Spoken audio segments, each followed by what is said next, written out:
we shall get into the show. Now, where do we start? I think we shall start with No King's Day. We've been talking about the protests that have been happening in Los Angeles, and I've said it before, I'll say it again. I don't like the idea of bringing horses to a protest. I appreciate they're trained for such purposes. I felt bad for the horses in Braveheart, okay? Like, I understand people take horses and animals to battle. I'm more of a fan of not exposing innocent animals to the consequences of human conflict. We saw the video the other day, went viral. Some older guy, putting his hand on one of the horses. The LAPD, and it's relevant and it's critical, I'm going to keep mentioning it, hits the guy's hand with a wooden stick. Then another guy shoves the old man and says, "What are you doing?" The old man falls, and everybody gets their photo ops, and everybody thinks they've made their point. There was a journalist or a documentarian. Well, it started out. I'm not ready yet. There was a journalist, a documentarian who's there, apparently not, and I'm not saying this to be funny, apparently not wearing goggles. Like, you appreciate, maybe he wasn't, I don't know, but doesn't look like he was. You appreciate now why some of these journalists learn from the mistakes of others and wear squash goggles, protective eye gear. This guy might lose vision in his right eye because of the actions of the LAPD. And I'm not blaming the LAPD. There's a little element of you're taking very big chances by documenting protests where tear gas and rubber bullets will be flying. And if it had remained a peaceful protest like it was in Ottawa without the police initiating the violence, I might be more critical. From what I've seen from these No Kings protests, there's pockets of violence where I won't necessarily jump to the blame of the police officers for what escalates. He might lose his eye now, and here's what he had to say about the experience. And then we're going to get into the point. Well, it started out pretty great. I mean, you had what seemed to be hundreds, if not thousands of people all peacefully protesting, But by 5 p.m., he says the day had turned into a nightmare. LAPD suddenly lined up in formation facing the crowd. And they came in with horses and people almost got trampled.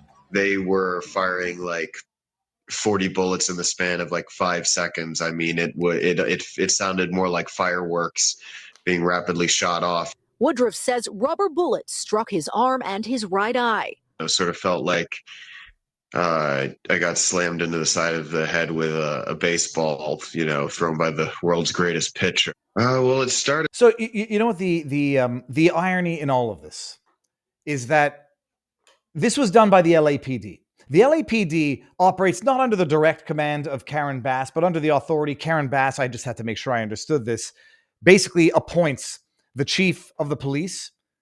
City council approves of it, and that's effectively how it works. But the bottom line is the LAPD effectively operates under the jurisdiction of the mayor, and then you have the state police, which operates, I think, under the authority of the governor, and then you have the National Guard, which can get called in, which operates under the authority of the president, who decides when it's necessary to bring in the National Guard. You have had these bassholes, Karen Basshole, for the longest time, talking about what an authoritarian Trump is for bringing in the National Guard. And calling him, he's escalating the situation by calling in the National Guard. He's provoking the violent response from the crowd by calling in the National Guard. He's provoking the violent response from the illegals and the fanatic activists by trying to enforce federal law as relates to illegal aliens. But when the LAPD comes in and damn near potentially or possibly blinds a journalist in the eye, nothing. Not boo. Nobody's calling Karen Bass the authoritarian. Nobody's carrying Karen Basshole the tyrant for sicking the police on her own people. And she doesn't take flack for it. Had that been the National Guard that had done that, you wouldn't hear the end of it. But rules for thee, not for me. Authoritarian for you when you bring in the police, but not for me. It's righteous when I do it. Because these people are the filthiest of hypocrites on earth. And it's not about justice. It's not about righteousness. It's about wielding the batons for power. And it's about doing everything you can to weaponize and politicize every tragedy for your own political gain and ignoring your own atrocities because it might hurt you. The day they give these protests. By the way, do you know, I have to bring up another one who gives the speeches and talks the talk. What's her face? What's her name? Weingarten. Here's another one who's always thinking of what I'm referring to as modern day slavery now. They're always thinking of their pet projects, their token minorities, and their cheap labor. They've got a new word for it now, by the way. The undocumented citizens, undocumented migrants. I've been saying it for a while. I won't belabor the point now. This is what Democrats, to some extent, also what Republicans want. Corporations love the illegals that they can exploit, that they can effectively traffic into subservience. The Orwellian newspeak for the modern day version of a slave is... It means not disappearing day laborers who are trying to make ends meet. It means not disappearing day laborers who are trying to make ends meet. Day laborers. And by the way, we're going to get into the left and their propensity for violence through in the name of activism. Pitchforks. I have nothing against the pitchforks, but the irony is that during this speech, she was talking about how Democrats do it the peaceful way, literally as this pitchfork was blocking her face. Day laborers, when he's not disappearing day laborers.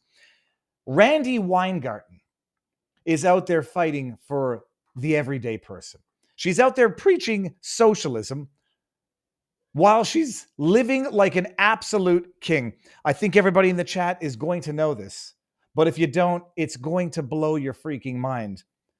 Do you know how much Randi Weingarten gets paid in a year? I will not use the word earn because she earns nothing. Do you know what her annual remuneration is? Take a guess as I play this other wonderful clip of Nancy Weingarten being an unhinged, flipping lunatic, preaching socialism while living like a king on No King's Day, whatever the hell it was, much like her brother-in-arms, Mr. Three Homes, and that's all I have, Bernie Sanders. Take a guess what Randi Weingarten makes in a year. You are the community to this president's chaos. And together, we build a future of opportunity and justice for all. Hope over fear, aspiration over anger, the promise of America for each and every American. That is what we are fighting for today. You are the community to this president. Someone's got to loop this together with Bill Clinton in the episode of The Simpsons. Well, it was actually Kang or Kodos who was pretending to be Bill Clinton. We will move upward, not downward, forward, not backward, always twirling, twirling, twirling. Lunacy. Did the chat get how much she makes? Let me see if the chat has gotten it here. Ooh, let me see here. I saw 500,000, says Tama Days. $560,000 a year. The head of the teachers union makes $560,000 a year. You know how much Karen Bassel makes? It's modest compared to Weingarten. $300,000+ a year. Randi Weingarten gets up there talking about how the illegals, or whomever the hell she's talking about, is the community, and it's Donald Trump wreaking havoc on them, while Karen Basshole sicks her LAPD and blinds a journalist. My goodness, they have nothing to say about that. While they live in the lap of luxury, while preaching socialism to the lowly plebs, living like kings while preaching No King's Day. It's beyond hypocrisy. It's the Democrat way.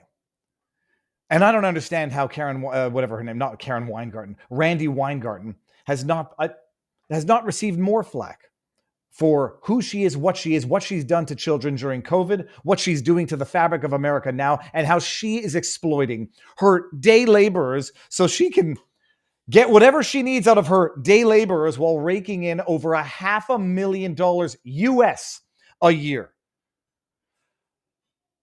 Oh, that's what's going on with the Day of Kings, people. But when it comes to the left's propensity to violence, and just so everybody sees the receipt, by the way, Randi Weingarten, the president of the American Federation of Teachers, the AFT.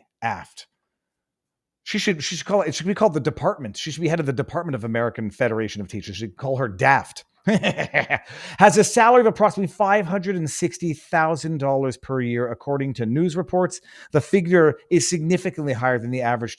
No shit, Sherlock. What is the average teacher's salary. I'm going to say $56,000. $53,000. Florida. Entry-level Florida mayor in 40. All right. 55 average. It's only 10 times the salary of the people she purports to represent, but she needs it.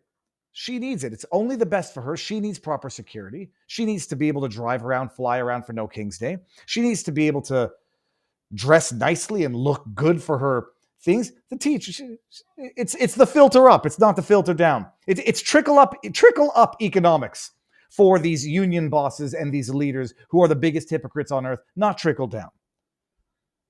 $560,000 a year, and the average teacher makes 1/10 of that. How they haven't revolted against her is beyond me. How those pitchforks, those proverbial metaphorical pitchforks in that crowd haven't turned on her is beyond me. Maybe her I would love to know if anyone in that audience cheering that idiot on knows how much she makes. I would go to those protests to ask the crowd, but I don't believe that I would not be the subject of violence at those crowds.